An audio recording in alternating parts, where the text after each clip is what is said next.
Good morning guys! Another day in my life. Maaga nga pala tayo nagising today. At nagkulot-kulutan ng Dora nyo. Pero hindi siya halata guys. Dahil kulot naman talaga ako. Isusuot ko na nga tong aking medyas. At napakahirap nang isuot guys. Dahil para siyang gloves. Ayan na nga.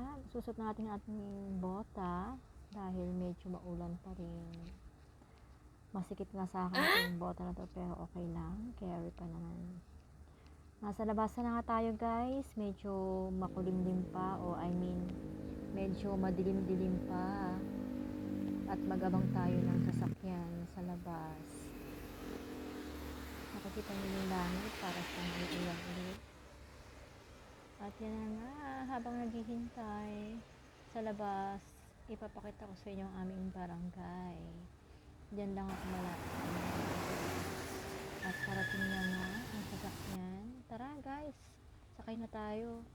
O diba? Wala naman gaano pasahero, kaya okay lang. At bibilangin na natin ang ating pamasahe. Mura lang naman pamasahe pagka kulay green ang bus. At yan na nga guys, makikita natin na medyo sumisikat na si Haring Araw. At natuntun ko na ang aking pupuntahan. Yan lang guys. Thank you for watching. Love you all. Bye.